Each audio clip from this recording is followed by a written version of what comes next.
Panthers Nation, breaking news coming out of Mint Street. The Carolina Panthers have decided to release a handful of veterans. This follows the release of veteran defensive tackle Kawaan earlier in this week that I made a video about that you can find up in the description and get my reaction.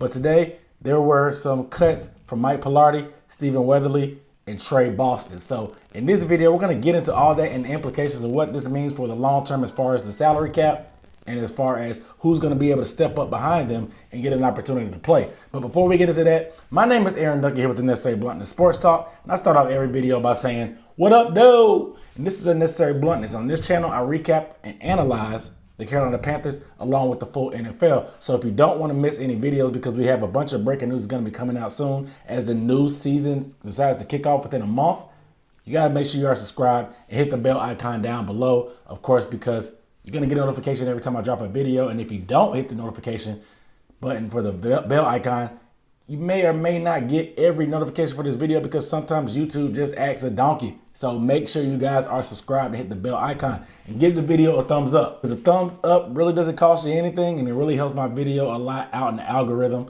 as my channel continues to grow. But real quick, guys, down below in the comments, let me know how you feel about the Panthers making these cuts today and how do you feel like it affects us in the future. Let me know down below in the comments how you feel. So Scott Fitterer, our new general manager hired from the Seattle Seahawks, has made some of his first significant moves as the head guy in charge in that position, in charge of personnel, starting with Kawaan earlier this week, but also with three other veterans, including Stephen Weatherly, Mike Palardy, and beloved safety Tre Boston. Tre Boston is a Carolina native. He went to North Carolina. He spent a stint with the Carolina Panthers. He was drafted by the Carolina Panthers, spent some time in Arizona, spent some time in, I guess it was San Diego with the Chargers, but now he's back with the Carolina Panthers. He just signed a 3-year deal last year, and to be cut after the first year just makes me scratch my head because I get it.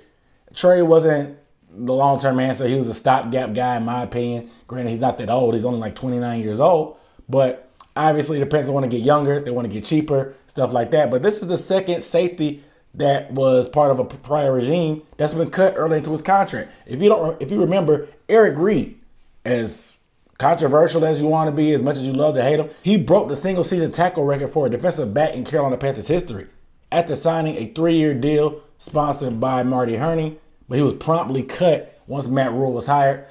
Word on the street was Matt Rhule just didn't think he was a great football player. Regardless, I don't like the idea of having a bunch of dead money with guys that you can actually get some value out of, because we had some linebacker questions, and worst case scenario, we could have played Eric Reed at linebacker. This year, our secondary is going to be up in the air about who's going to be starting next year. So maybe having Tre Boston, the only single vet in that secondary, would be something good, but they got rid of him. They did. He's gone now. So the question remains about why are we signing these contracts with no desire of having these guys here longer than the 1 year that they might have signed that contract for. So I want to get some answers. However, I'm just saying that because this is the only cut I'm surprised of. If you saw my offseason video earlier this season, probably a couple months ago, I predicted these moves would happen with KK, Weatherly, Palardy, and maybe even other moves I said to create some cap space was to extend Robbie and restructure Shaq Thompson's contract. You know, there may be a few more cuts you could probably make to get some room, but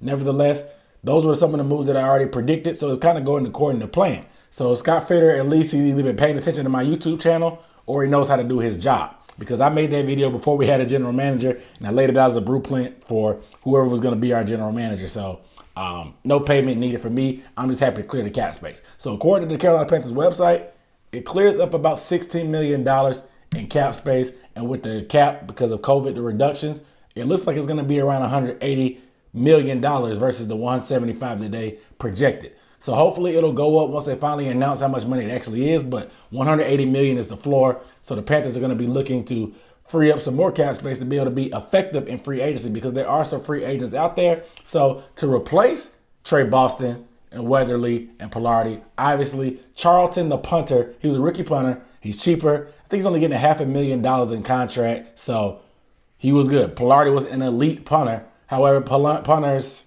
if you can get somebody that's just as effective, you could gladly get somebody that can do it cheaper. Stephen Weatherly signed here. He broke his finger after starting earlier this year.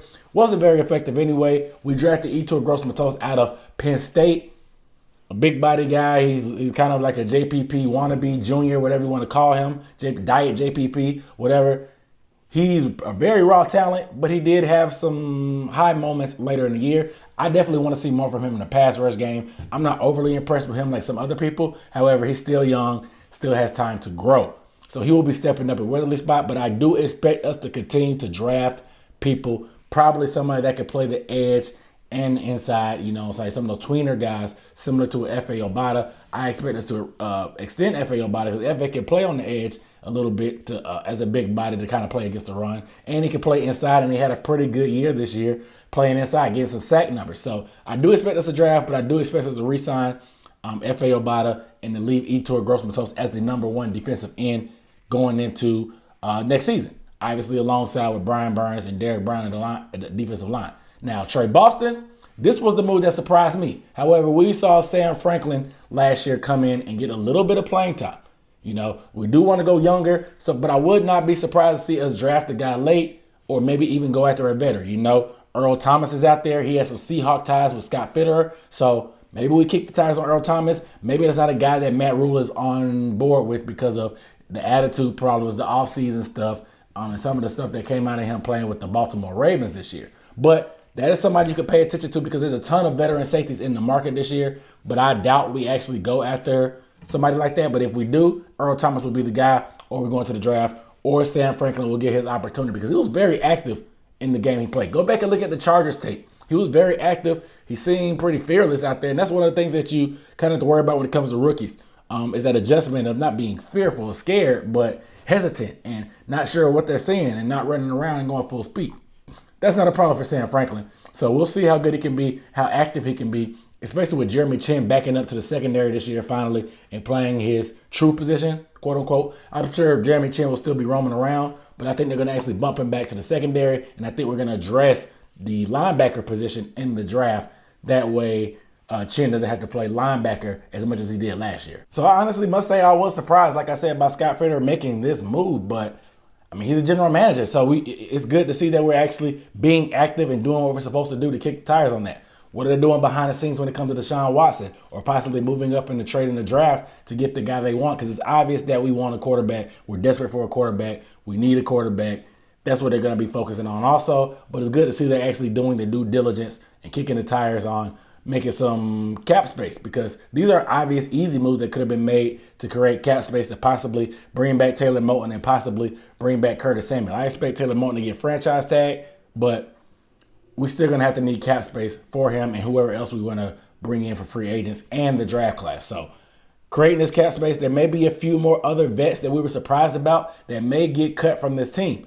Who knows? Because like I said, the Tre Boston move surprised me. But in a year where the salary cap is reduced and the Panthers are trying to go young, there's going to be some vets that you thought might have been solid that got cut in the first year of their contract, even though they had 2 more years left, like Tre Boston. So don't be surprised, guys, to see moves like this continue to happen. But you guys let me know down below in the comments how you feel about this move. How do you feel about Tre Boston being let go? He's a big-time piece of this team, and he's very enthusiastic. He's a great leader. People like him. He's a hometown kid. So some people may have some feels about getting rid of Tre Boston. So let me know down below in the comments how you feel. But without further ado, I'm Aaron Duncan signing off with the Necessary Blunt Sports Talk. I'll see you next time.